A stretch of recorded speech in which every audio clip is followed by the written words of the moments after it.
Reka twongere tubahe ikaze ku muyoboro w'inkurane y'ubukire. Aha muhasanga ubwenge, ubuhanga n'inama zigaragazwa n'abahanga batubanjirije mu nzira njyabukire. Intego yacu yo ni imwe, ni ukubaka inkurane y'ubukire izatuma twese tuba abakire. Uyu munsi turakomezanya n'umwanditsi George Clason mu gitabo The Richest Man in Babylon, cyangwa se umukire wa mbere w'i Babyloni. Iki gitabo cyanditswe n'umwanditsi w'igihangange George Clason.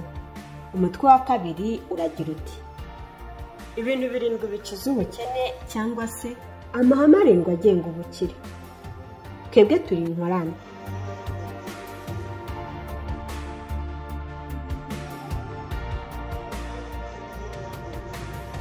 Icyubahiro cya Babuloni cyabaye ubukombe mu myaka myinshi ishize. Babuloni yubatse izina hirya no hino, imenyekana nk'umujyi wa mbere ukize, ubutunzi bwawo nabwo buba icyamamare. Nyamara siko byahoze. Ubukire bw'uyu mujyi wa Babuloni bwaje nk'umusaruro w'ubwenge n'ubuhanga bw'abantu bawutuye. Babanzaga mbere na mbere kwiga uko baba bakire. Ubwo umwami mwiza witwaga Zagoni yari agarutse Babuloni, amaze gutsinda abanzi be b'Aberamite. Yahangayikishijwe cyane n'uburyo ibintu byari byifashe mu gihugu, nk'uko yabigaragarijwe n'umujyanama wagira ati: nyuma y'imyaka myinshi y'uburumbuke n'ubukire bwazaniwe abaturage bacu Nyagasani, bitewe na gahunda zanyu nziza zirimo ubuhanga bwo kuhira imirima hamwe n'ingoro z'agatangaza zubakiwe imana zacu, ubu ibintu byahinduye isura. Byahinduye isura kubera ko ubwo imirimo yo kubaka ibyo bikorwa yari irangiye, biragaragara neza ko abaturage bacu batakibashije kwibeshaho neza.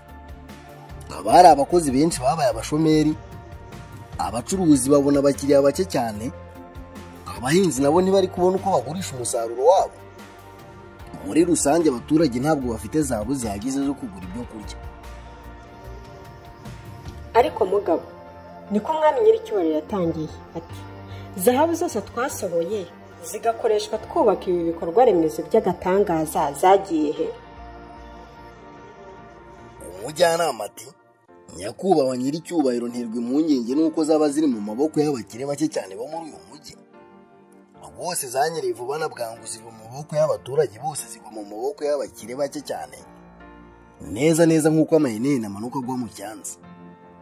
None rero kuko nyine aho bayakuraga hahagaze, ndakurahiye abaturage benshi nta n'urupfu muheruki barangwaho. Umwami yabaye nk'uguye mu kantu, araceceka, abitekerezaho umwanya utari muto. Maze kera kabaye ati: byatewe n'iki kugira ngo zahabu zose zisange mu maboko y'abakire bake? Impamvu ni uko bazi neza uko babasha kwigwizaho zahabu nyinshi kandi bakazigumana. Niko umujyanama yasubije. Kandi rero Nyagasani, ntabwo umuntu akwiriye kuzira ko azi uko bagera ku butsinzi. Kandi nanone mu buryo bukurikije ubutabera, ntabwo umuntu akwiriye kwaka ibyo yagezeho ngo bihabwe utarabikoreye cyangwa se abadashoboye. Ariko mugabo, umwami Nyagasani yahise asakuza ati: niba ari uko ibintu bimeze, kuki abaturage bose batakwiga uko bigwizaho ubukire bityo bose bagahinduka abakire? Nyakubahwa, ibyo bintu birashoboka cyane. Gusa ikibazo ni kimwe: ninde wabibigisha? Birumvikana abapadiri ntabwo aribo babikora kuko ntacyo bazi ku bigendanye no kwigwizaho amafaranga. None si ubwo ninde muri uyu mujyi wagatangaza uko abantu baba bakire? Niko umwami yahise abaza umujyanama. Nyagasani, ikibazo cyawe kirimo n'igisubizo. Niko umujyanama yahise amubwira: umuntu umwe wakora neza ibyo bintu n'uwo nyine wabashije kubigeraho akigwizaho ubukire muri uyu mujyi wa Babuloni. Uvuze neza cyane mujyanama wanjye mwiza kandi ushoboye. Birumvikana ko uwo muntu ari Arikadi. Niwe umukire wa mbere w'i Babuloni. Ahubwo nyaruka, gira vuba rwose, genda umunzanire. Ejo mu gitondo mubone imbere yanjye nganire nawe.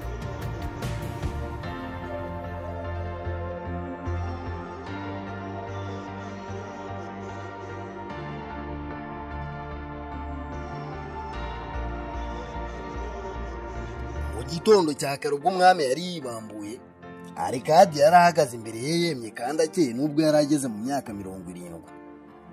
Arikadi we, niko umwami yamuhamagaye: ni ukuri koko ni wowe mukire wa mbere w'i Babuloni? Arikadi ati uko bivugwa niko biri Nyagasani kandi nta wabivuguruza. None se bwana Rikadi, ni gute rwose wabashije kwihindura umukire wa mbere? Niko umwami yamubajije. Arikadi ati nakoresheje uburyo bwo gufata amahirwe y'ubukire bw'abaturage bacu yose ari hano muri uyu mujyi wacu w'agatangaza nkabyaza umusaruro wa Nyagasani.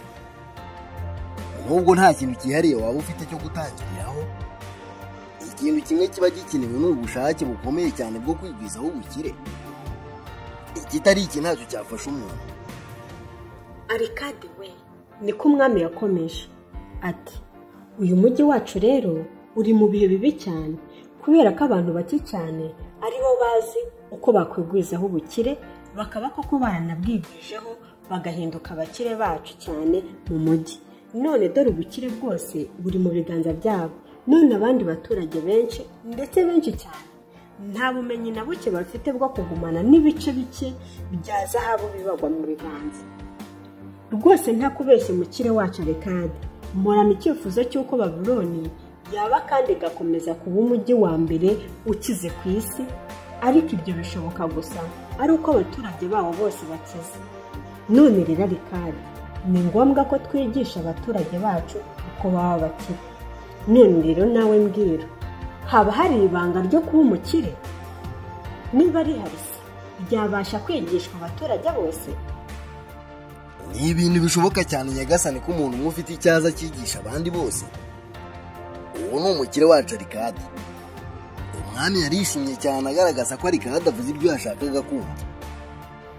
None se Arika, ko rero uzi ibi bintu, uzemera rwose twigishiriza aba baturage bose? Wabasha kwigisha ibi bintu ku banyeshuri n'abarimu bacu, maze uwize nawe abashe kwigisha mugenzi we, n'undi yigisha undi, kuzageza igihe abaturage bacu bose bazaba basobanukiwe ibi bintu? Arikadi ati Nyagasani ndi umugaragu wawe, kandi rwose nicyo gitumye ndi hano aka kanya. Ikintu cyose nzi nzakigisha abantu bacu kubw'ineza yabo n'icyubahiro cyawe Nyagasani. Ahubwo reka umujyanama wawe mwiza kandi ushoboye ategure gahunda neza, ashaka abantu 100 bo guheraho. Nanjye niteguye kuza nkabigisha imiti 7 ikiza ubukene, ikanabaha amahame agenga ubukire. Aya ni amahirwe nanjye nakoresheje akamvana ku kuba umuntu wa mbere wari ukennye cyane muri uyu mujyi. Ubu nkaba ari njye ukize kurusha abandi.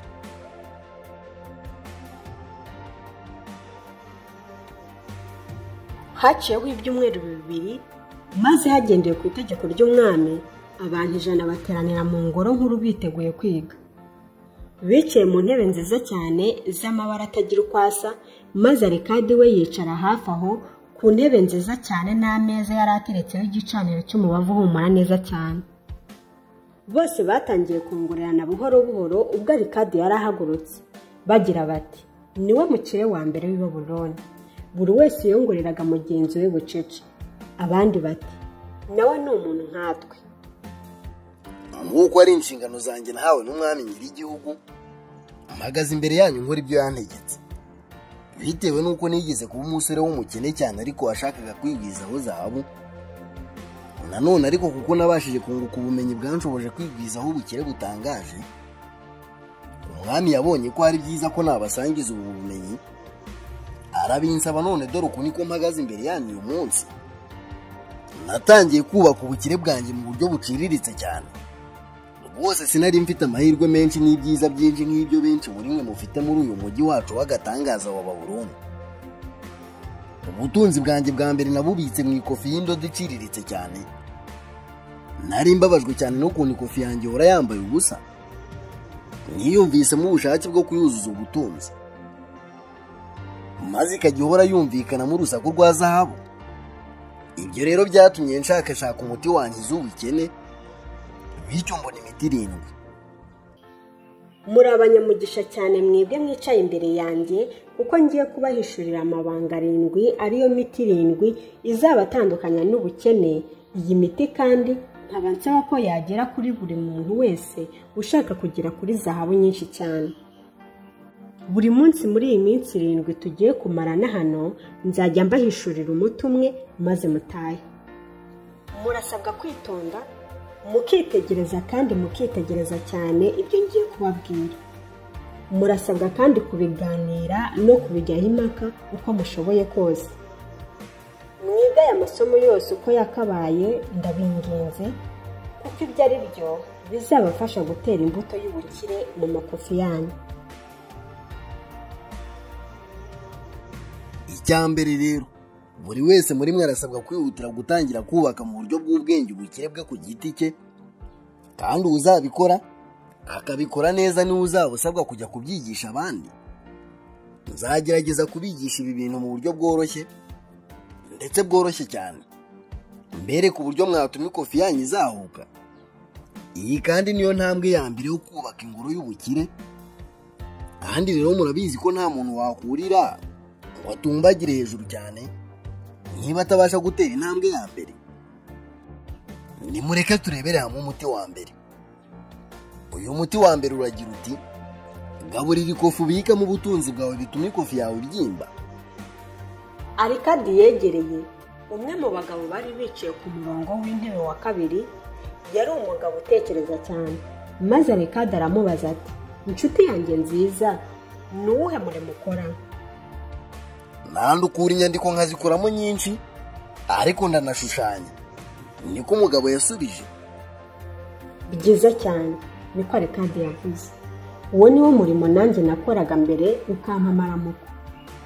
Kubw'ibyo rero urumva ko nawe ufite amahirwe yo kubaka umuturirwa w'ubukire. Maze Arikadi yegera undi mugabo wari wijimye mu maso wari wicaye inyuma cyane ati: mugabo, nawe mbwira ibyo ukora bituma ubona umugati w'abana.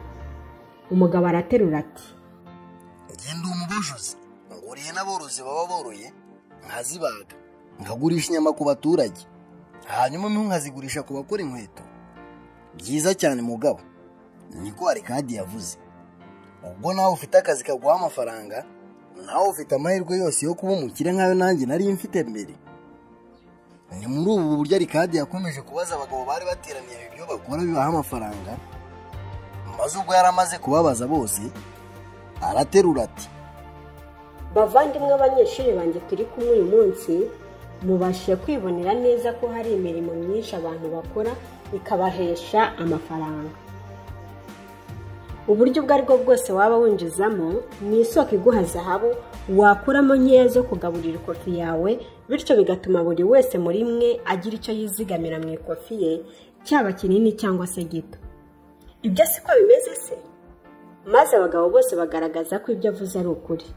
Nuko Arikadi arakomeza ati: none se bagabo bavandimwe, mutekereza ko niba buri umwe muri mwe ashaka kubaka ubukire buhambaye bumukwiriye, atari iby'ingenzi cyane ko yahera kuri iyo soko y'ubukire yabashije kubaka kugeza ubu? Nanone abagabo baremeye. Nibwo Arikadi ahindukiye umugabo wari wavuze ko acuruza amagi ati: nk'ubu ugiye ufata amagi 10 ukayashyira mu gaseke mu gitondo, hanyuma nimugoroba ukanyaruka ugakuramo amagi 9, n'ejo ukongera ukabikora gutyo buri munsi, byagenda bite? Umugabo ati: igihe cyazagera agaseke kakuzura. Arikadi ati: kubera iki? Umugabo ati: kubera ko buri munsi nshyiramo amagi menshi nkakuramo amagi. Maze Arikadi ahindukira abanyeshuri baseka ati: hano haba hari umuntu ufite ikofi yambaye ubusa? Mu nshuro ya mbere bamurebye ubona bacanganyikiwe, nyuma baraturika baraseka, hanyuma batangira kuzunguza amakofi yabo banaseka cyane babigize umukino. Byiza cyane bagabo, niko Arikadi yakomeje. Ubu rero nanone nababwira umuti wa mbere ukiza ubukene nk'uko nabashije kuwiga no kuwukoresha. Nimugende mukore neza nk'ibyo nabwiye uriya mugabo ucuruza amagi. Mu biceri 10 bigeze mu ikofi yawe, jya ukuramo 9 ubikoreshe mu byo ukeneye, maze igiceri kimwe kirekeremo. Kuva ku munsi wa mbere uzatangira gukora ibyo, ikofi yawe izatangira kubyibuha, kandi uburemere bwawe buzakomeza kwiyongera bitume wumva umeze neza mu gihe uyifashe mu ntoki zawe, kandi ibyo nabyo bizazanira ukunyurwa ubugingo bwawe. Bagabo, ntimukerense ibyo mbabwiye bitewe n'uko mwumva byoroshye, buryo ukuri buri gihe kuba guciriritse cyane. Nababwiye ko ndi bubabwire uko nubatse ubukire bwanjye. Uku rwose niko natangiye. Nanjye rwose nigeze gutunga ikofi yambaye ubusa nkamwe, kandi nkahora nyitotombera cyane kuko itabashaga kumpa ibyo umutima wanjye ushaka. Ariko umunsi natangiriye kuyikuramo ibiceri 9 mu 10 nabaga nashyizemo, yatangiye kubyimba numva. Uko niko kandi nanjye natangiye kuzamuka. None rero ngiye kubabwira ukuri gutangaje cyane, ariko nanjye sindamenya impamvu gutangaje kuri urwo rwego.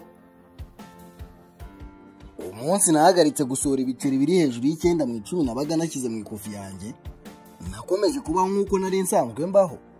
Rwose ntabwo nacupiye kurusha uko byari bimeze imbere. Ahubwo rero icyantangaje, nyuma y'igihe gito ntangiye uyu mwitozo, natangiye kubona amafaranga ninjiza agenda yiyongera. Birashoboka ko ibi bintu bigenwa n'itegeko ry'Imana, ry'uko buri wese usohora bike kurusha ibyo yinjiza azajya abona zahabu nyinshi kandi mu buryo bworoshye. Birasa nkaho zahabu zikurura izindi zahabu.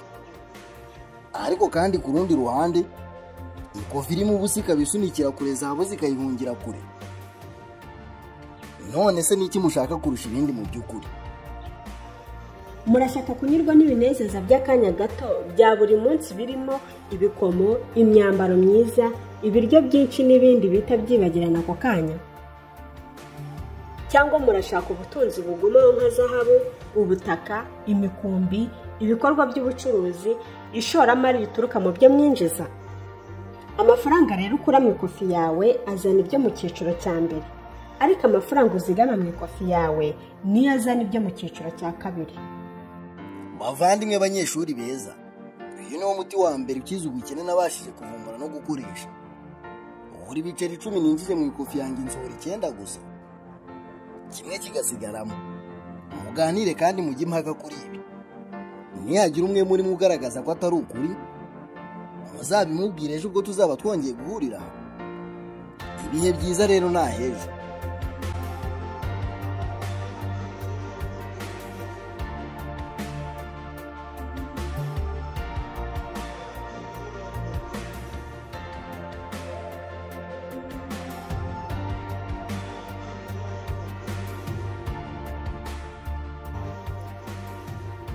Tugeze ku muti wa kabiri ukiza ubukene. Gena kandi ugenge neza ibyo usohora. Bamwe muri mwe banyeshuri banjye beza bambajije ibi bikurikira: ni gute mu by'ukuri umuntu yazigama kimwe mu 10 cy'ibyo yinjiza, kandi ahubwo nayo yinjiza yose abadahagije ugereranije n'ibyo bakeneye? Ubwo niko ari kadi yatangiye umunsi wa kabiri. Muri mwe ni bangahe ejo bavuye hano bafite amakofi yambaye ubusa? Twese niko basubije. Nyamara kandi mwese ntabwo mwinjiza amafaranga angana. Bamwe binjiza make kurusha abandi, bamwe bafite imiryango minini yo kwitaho kurusha abandi, ariko kandi mwese amakofi yanyu yari yambaye ubusa. Uyu munsi rero ndababwira ukuri kudasanzwe kumenyereye ku bantu n'abana b'abantu, kandi kukuri gukurikira. Ibyo buri umwe muri twebwe yita ko ari iby'ingenzi nkenerwa bizajya bikomeza kwiyongera kugira ngo Yohane nawe yinjiza. Kiretse gusa igihe azafata icyemezo cyo kubigena no kubigenga. Ariko kandi ntimukwiriye kwitiranya iby'ingenzi byankenerwa n'ibyo mwifuza. Buri wese muri mwe hamwe n'imiryango ye myiza mufite ibyo mwifuza biruta kure cyane ibyayo mwinjiza yawe. Ubwibyo rero gufata ayo mwinjiza mukayakoresha mugura ibyo mwifuza nk'uko mubyifuza, birangira n'ubundi hari ibisigaye mutabashije kugura kuko ayo mwinjiza yaba ari make. Abantu benshi baremerewe nuko ibyo bifuza biba byinshi buri gihe kurusha ayo binjiza. None se mutekereza ko kuba mufite amafaranga bisobanura guhaza kwifuza kwanjye? Ndi umuntu ufite aho ubushobozi bwanjye bugarukira, yewe n'igihe mfite gifite aho kigarukira. Hari n'imipaka ku ntera nagenda, hari n'imipaka ku ngano y'ibyo narya, hari rwose n'imipaka ku byo nakwishimira. Nababwira ukuri nk'uko ibyatsi bimera mu murima ahantu hose umuhinzi aba yasize umwanya imizi yaba yashorera, ni nako mu buryo bwihuse ibyo umuntu yifuza bikura mu muntu igihe cyose hari amahirwe yo gukura. Ibyo mwifuza ni byinshi cyane ku buryo ababasha kubihaza byose ari mbarwa. Muzafata umwanya mwiga uburyo busanzwe bugenga ingeso zo kubaho.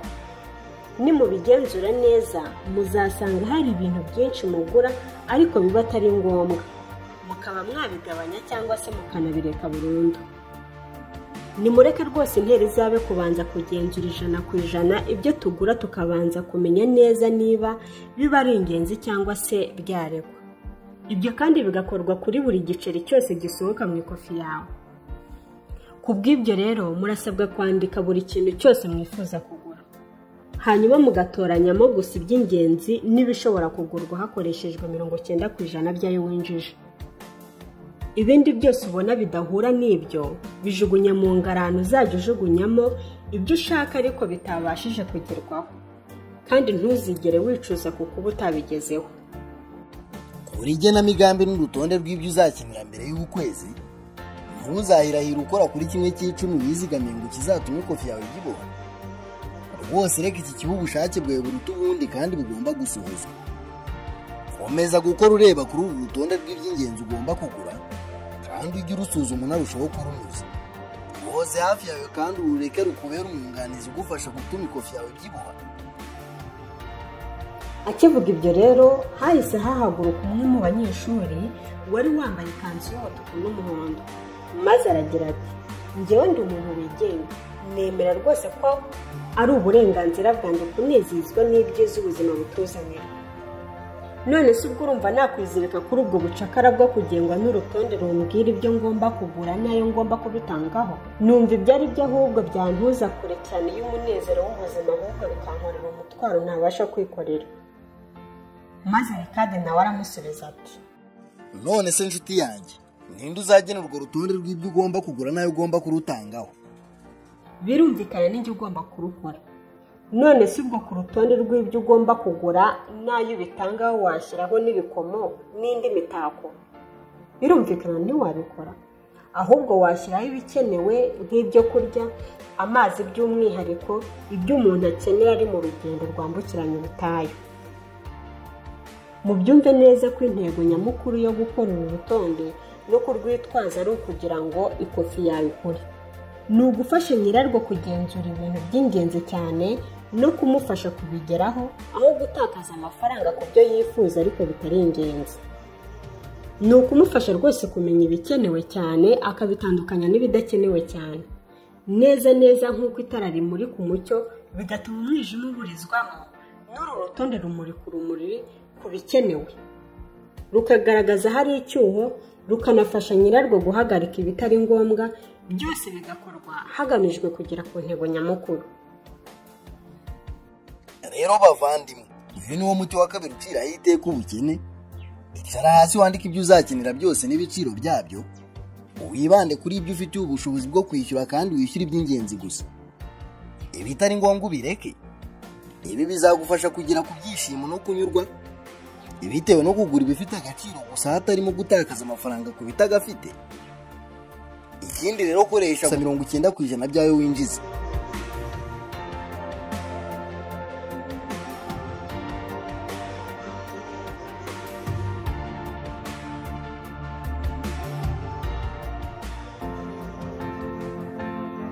Tugeze ku muti wa gatatu uvura ubukene. Tuma zahabu zawe zikuba kenshi. Bavandimwe, ikofi yacu yabyibushye. Buri wese muri mwe yamaze kwimika umuco wo kurekeramo 1/10 cyawe yinjijemo yose. Nanone buri wese yamaze kubasha kugera no kugenga ibyo agura n'ibyo atangaho amafaranga ye, mu rwego rwo kurinda ubutunzi bwe. Ubu rero noneho tugiye kurebera hamwe uko uzatuma wizigamira gukorera akaniyongera akaba menshi. Izabiri mu ikofi yatuma umuntu yumva aguwe neza kandi anyuzwe, ariko rero ntacyo ziba zinjiza. Zabu rero twizigamira mu mufuka wacu nta kindi iricyo kitari itangiriro ry'ubukire bukuru, kandi ubutunzi zinjiza nibwo buzahinduka ubukire bwacu, nguko uko Rikade yatereye ku munsi wa gatatu.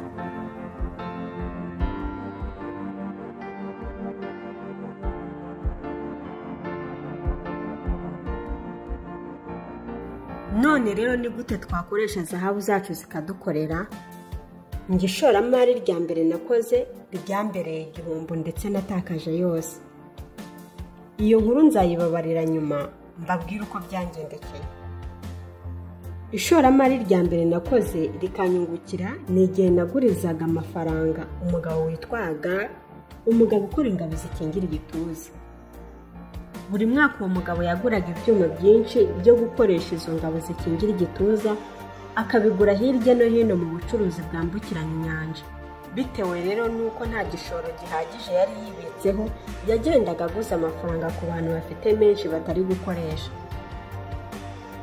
Yari umugabo w'inyangamugayo cyane. Nyuma yagendaga yishyura ayo bamugurije ageretseho n'inyungu nyuma yo kugurisha ingabo zikingira igituza yabaga yakoze. Inshuro zose namugurije yagendaga yishyura ageretseho n'inyungu.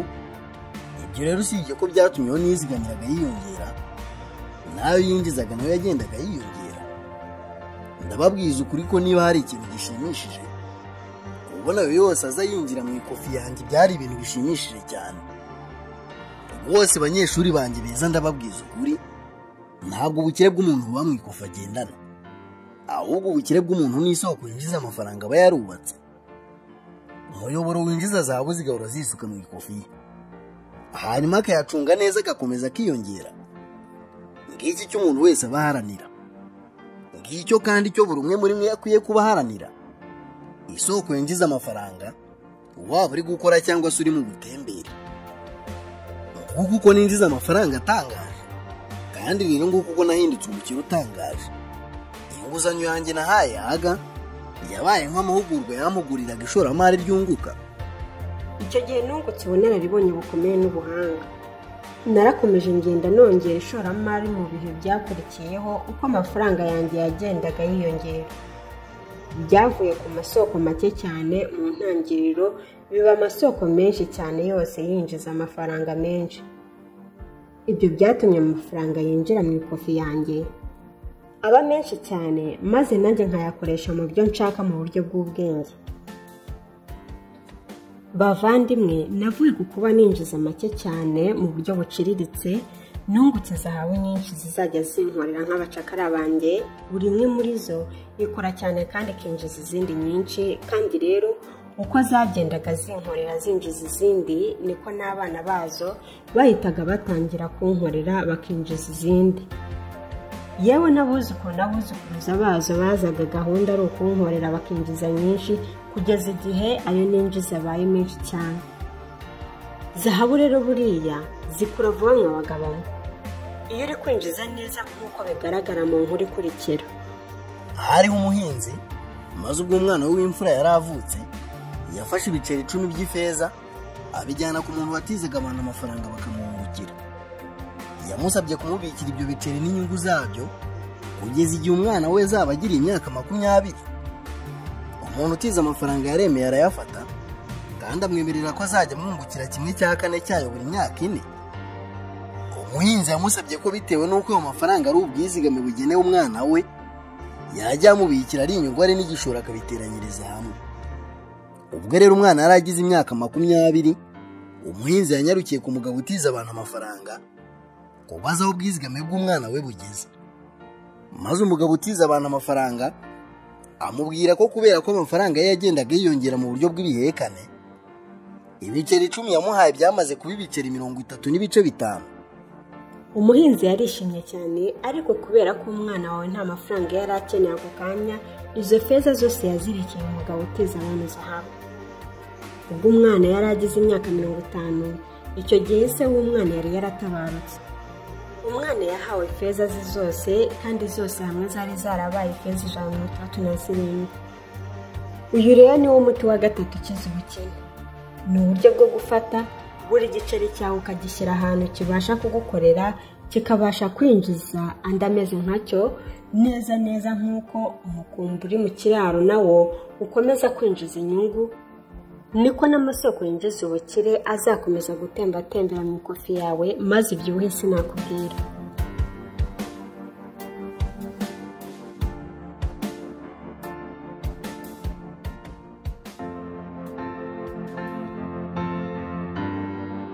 Umuti wa kane uvura ubukene, rinda cyane ibihombo ubutunzi bwawe.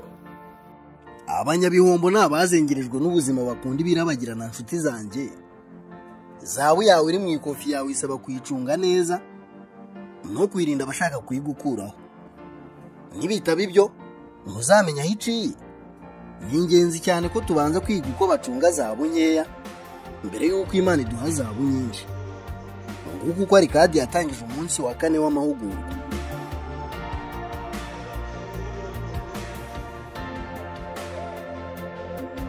buri muntu ufite zahabu ahura n'ibigeragezo bimwereka amahirwe menshi y'ishoramari yanunguka menshi cyane. Ni kenshi na kenshi inshuti n'abanyamuryango bagerageza kwishora muri bene ayo mashoramari bakanamushishikariza nayo gukora nkabo. Ariko rero ndababwira ko ihame rya mbere ry'ishoramari ryiza ari umutekano w'igishoro ubwacyo. Mutekereza ko byaba birimo ubwenge uramutse ukurikiye inyungu z'umurengera ariko igishoro ubwacyo kikaba gishobora gutakara? Murasabwa kubanza kwitegerezanya ubwitonzi mu gihe mugiye gukora ishoramari iryo ari ryo ryose, mukamenya ko umutekano w'igishoro ari ntanyeganyezwa. Mbere yo kuguriza umuntu amafaranga yawe, banza umenye niba koko afite ubushobozi bwo kuyakwishyura, ariko unamenye niba arangwa n'ingeso nziza zizatuma kwishyura.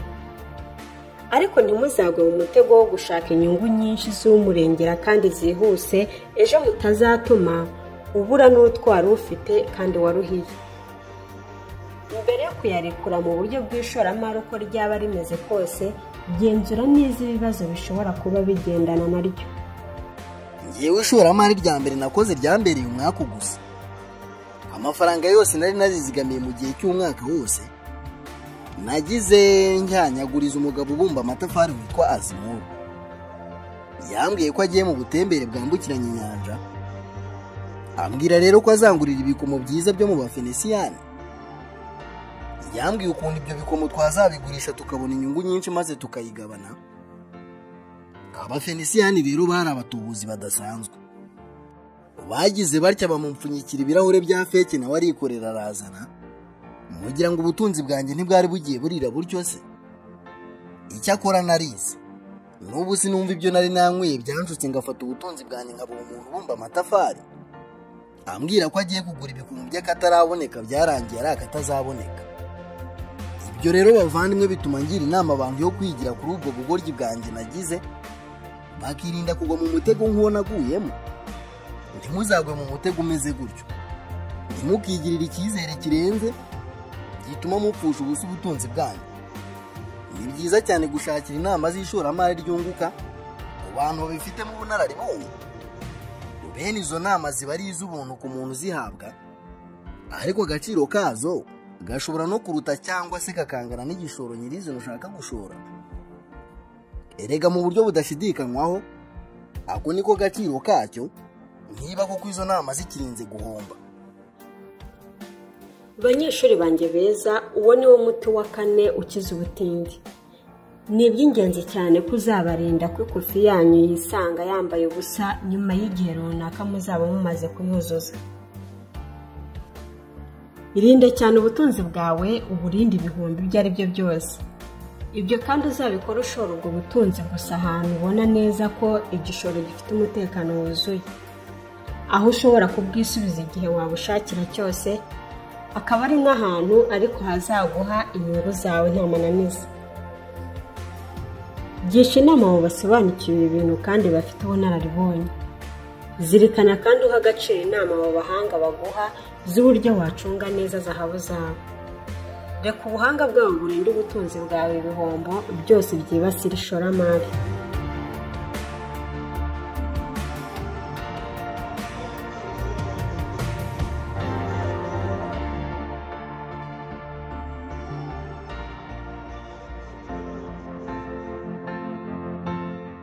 Umuti wa gatanu ukiza ubukene.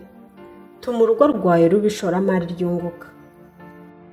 Reka tuvuge ko umuntu yizigamiye kimwe mu 10 cyayo yinjiza yose, maze akaba akoresheje 90% byo yinjiza. Aya azamufasha kugura ibyo bakeneye mu rugo, yishime kandi anezererwe ubuzima. Ariko se byamera biti igice kimwe cyayamutunga bashije kuyakoresha mu bintu nanone byinjiza andi mafaranga, kandi ntibibangamira imibereho myiza yisanzwe. Birumvikana ubutunzi bwe buzarushaho kwiyongera vuba vuba. Nguko ko ari kadi yatangiye isomo rya 5 ry'ishuri yigishaga.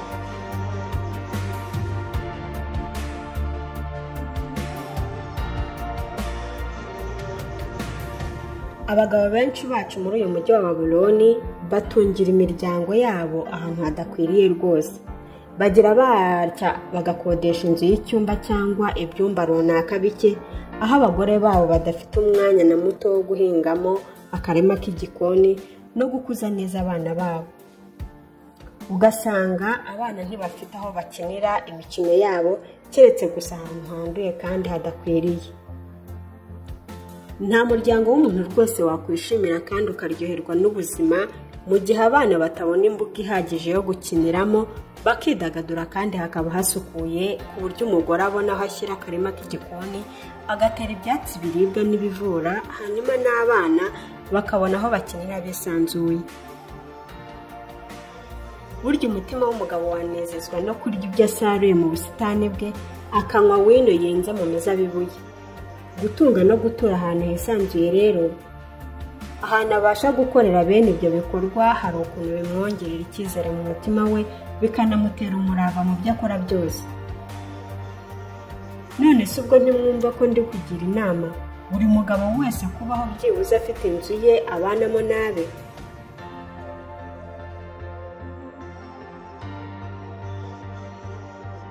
Ntabwo rwose biri kure y'ububasha bwa buri mugabo gutunga inzu ye kandi ihuye n'inzozi ze.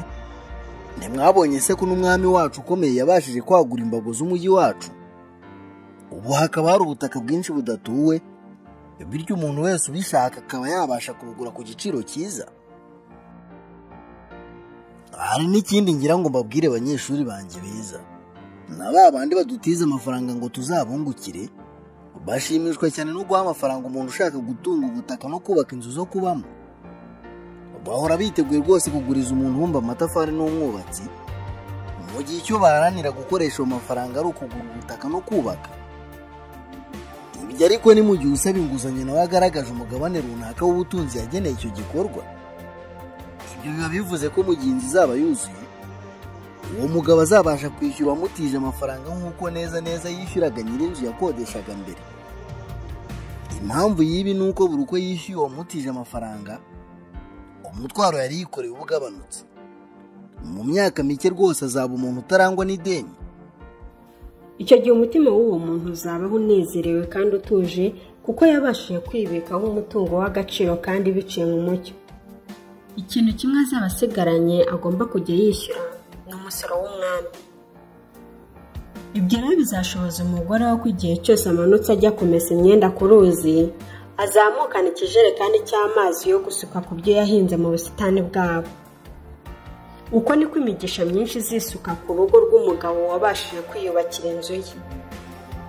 Kandi rwose bizagabanya mu rwego rwo hejuru ibyo atangaho amafaranga ye, bituma agira amafaranga menshi yinjiza ashobora kumufasha guhaza ibyifuzo bye no kunezerwa uko abyifuza. Nguyu umuti wa gatanu ukiza ubukene, ndawubabwiye.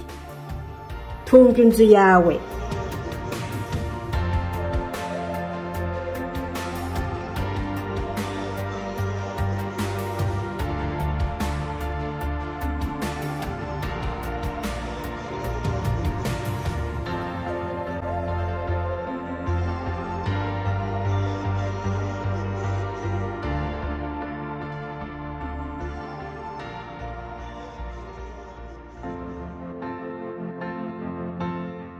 Umuti wa gatandatu ukiza ubukene, tegura uko uzajya winjiza amafaranga mu gihe kizaza.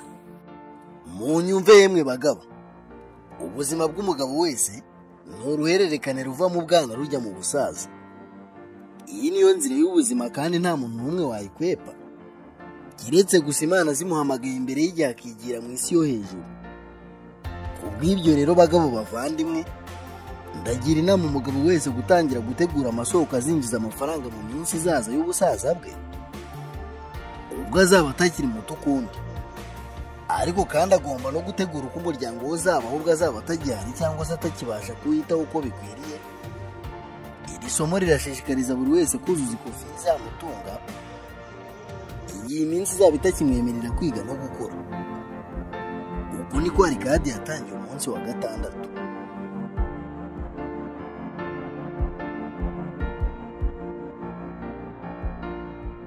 Umuntu wese wabashije kwiga agasobanukirwa amahame agenga ubukire, akabasha kandi kwigwizaho ubukire burenze ibyo akenera mu buzima bwa buri munsi, agomba kwihutira gutekereza ku minsi iri imbere ye.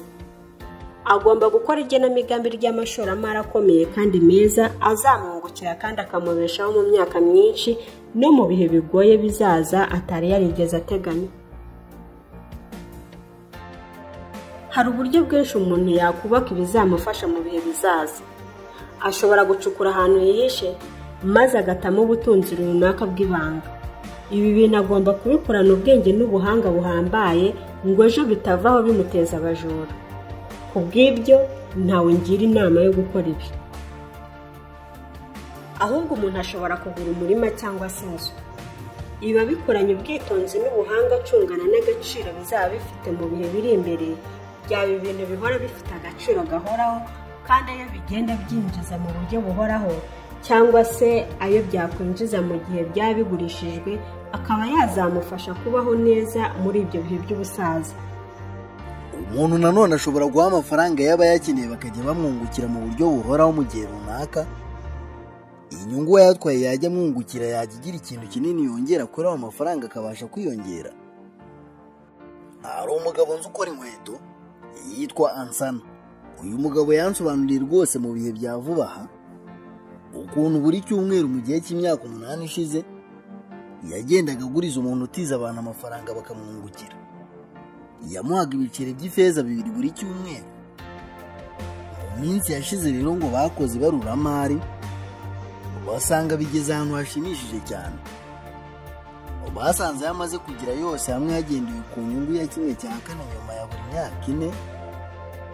Basanga amaze kuba ibiceri by'ifeza 1040. Byaranejeje cyane maze nanjye mugira inama mushishikariza gukomeza ngendeye ku buhanga bwanjye muri bene ibyo bintu. Namweretse ko akomeje gukora atya agatanga ibiceri 2 by'ifeza nyuma y'imyaka 12 yazaba agomba guhabwa ibiceri by'ifeza 4,000. Ubwo ni ubutunzi bwamutunga ubuzima bwe bwose.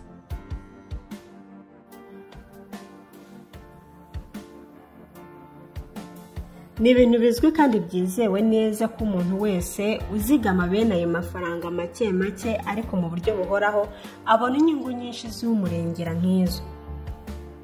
Nta muntu n'umwe ukwiriye kutumva agaciro ko gutegura ubutunzi buzamufasha mu gihe cy'ubusaza bwe no gufasha umuryango we hatitaye ku butunzi bw'ubushabitsi bwe cyangwa se uko ishoramari rye ryaba ringana.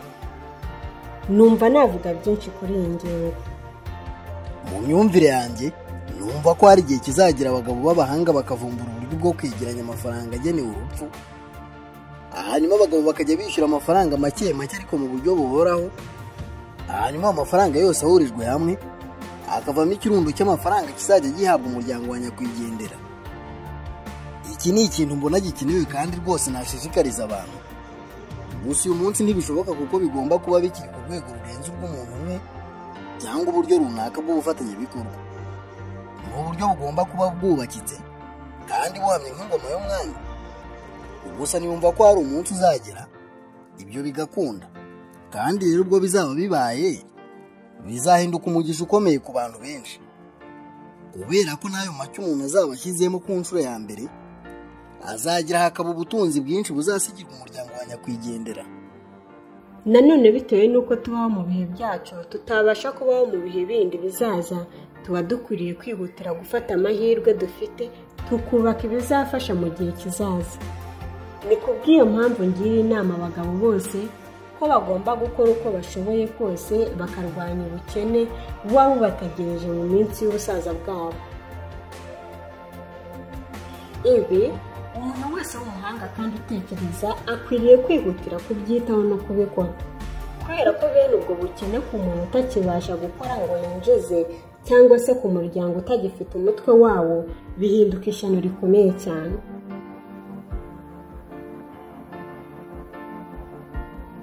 Nuko rero nguyu umuti wa 6 uvura ubukene. Tegura hakiri kare bizaba bihagije bizagufasha mu bihe by'ubusaza n'ibizafasha umuryango wawe ubwo uzaba utagihari.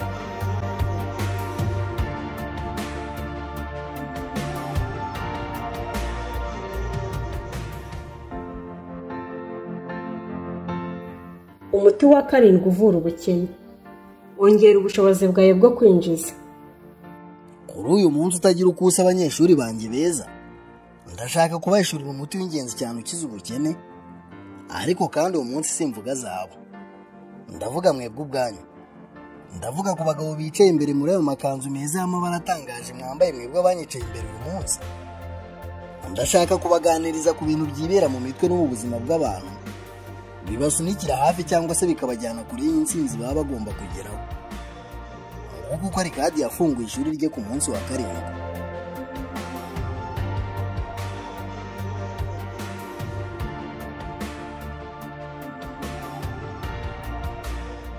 Mu bihe bitari ibya kera cyane hari umugabo wangannye ashaka ko muguriza amafaranga, maze ubwo nari mubajije icyo ashaka kuyakoresha yambwiye yiganyira kandi yicuza avuga ko amafaranga yinjije atabasha kugura ibyo ashaka kugura byose. Ibyo byatumye musobanurira ibi, mwereka ko ari umukene w'umukiriya w'umuntu umutiza amafaranga kuko afata ideni adafite isoko y'amafaranga asenderera azamufasha kuryishyura. Icyo ukeneye musore ukiri muto niko namubwiye, ni ukwinjiza menshi. None n'icyo ukora ngo wongere ubushobozi bwawe bwo kwinjiza menshi? Aransubiza ati, icyo nge nakora ari nacyo nakoze inshuro 6 mu mezi 2 ashize, ni ukujya imbere y'umukoresha wanjye nkamusaba kongezwa umushahara, ariko nta musaruro byatanze na buhiye gusa. Nta muntu rero akora ibirenze ibyo.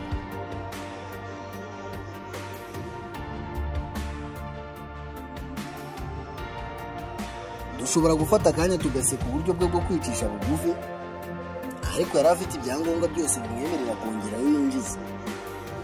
Muri we harimo ubushake bukomeye bwo kongerayo yinjiza, ubwo rero akaba ari bwo bushake bukenewe kandi bw'ingenzi. Mbere yo kugira ikintu icyo ari cyo cyose umuntu ageraho, aba agomba kubanza kugira ubushake. Ubu bushake kandi bugomba kuba bukomeye cyane kandi bukaba busobanutse cyane. Ubushake rusange usanga ari ubushake buciriritse cyane. Kuba umuntu yakwifuza kuba umukire ni ikintu giciriritse, ariko kuba umuntu yakwifuza ibice 5 bya zahabu, ubwo ni ubushake bufatika bwanabasha kugerwaho. Igihe yaba amaze kubona ibyo bice 5 bya zahabu akoresheje imbaraga ze z'ubushake bwe, ubutaha yakoresha ubwo buryo n'ubundi akigwizaho ibice 10 bya zahabu. Nyuma azagera ku bice 20, ikindi gihe ibice 1000, maze uwo nyine ahinduka umukire atyo. Mu rugendo rwe rwo kwiga uko yakwibikaho ubushake bwe buto akanabugeraho, yarimo yitoza uko yakwibikaho ubushake bunini akanabugeraho. Iyo rero niyo nzira ikoreshwa abantu bubaka ubukire. Bitangira ari bito, nyuma bikaba binini. Ubwo kandi uwo nyine aba yiga n'ubushake bwe bukura. Ubushake buba bugomba kuba bworoheje kandi bupimika. Iyo bubaye bwinshi, bucangacanze cyangwa se burenze cyane ubushobozi bwawe bw'ibyo wahuguriwe gukora, birangira butsinze umuhamagaro wabwo nyirizina. Buryo uko umuntu akoze neza ikintu runaka akagikora neza, ni nako ubushobozi bwe bwo kwinjiza bwiyongera.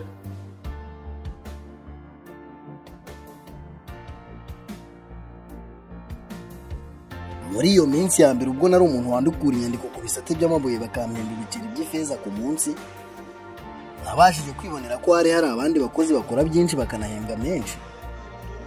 Byatumye niyemeza ko nta n'umwe ugomba kundusha. Nta nubwo byantwaye igihe kinini ngo mvumbure ibanga ryari ryishe inyuma y'ibyo bagiragaho. Ubwo nagiraga umuhate wo gukora neza umurimo wanjye, ni nako narushagaho kwerekeza umuhate wanjye wose ku nshingano zanjye. Bityo kudacika intege kwanjye nako kukiyongera. Kandi inshuti zanjye ndababwiza ukuri, nisanze nta muntu n'umwe ukora byinshi kundusha.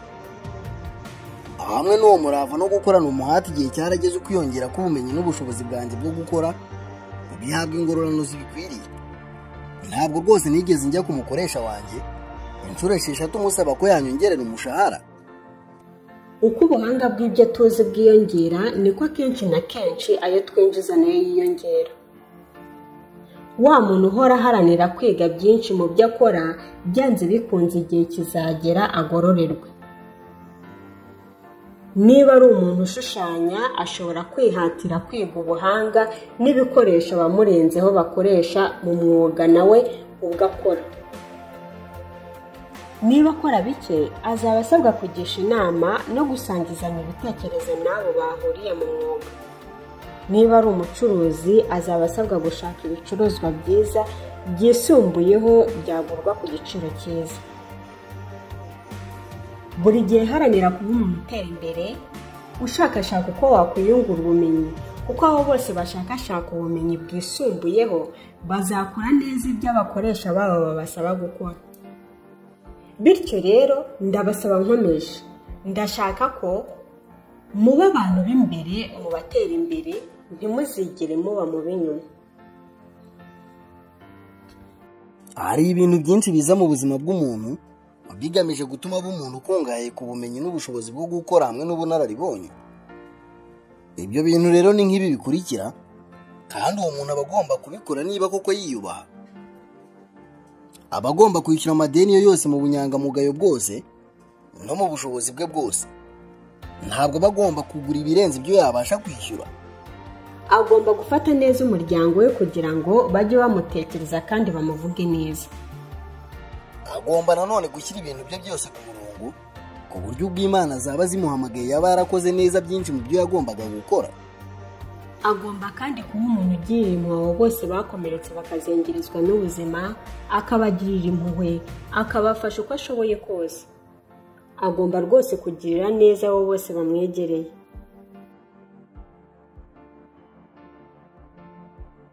Nuko rero umuti wa karindwi ukiza ubukene ni ukubagarira ububasha bwawe, ukiga ukaba umuhanga, ukaba umuntu rwose ushoboye, bityo ugakora kandi ukiyubahisha. Ibyo bizakongerera icyizere wigirira maze ugere ku byo ugomba kugeraho, ubihwanye n'ubushake bwawe.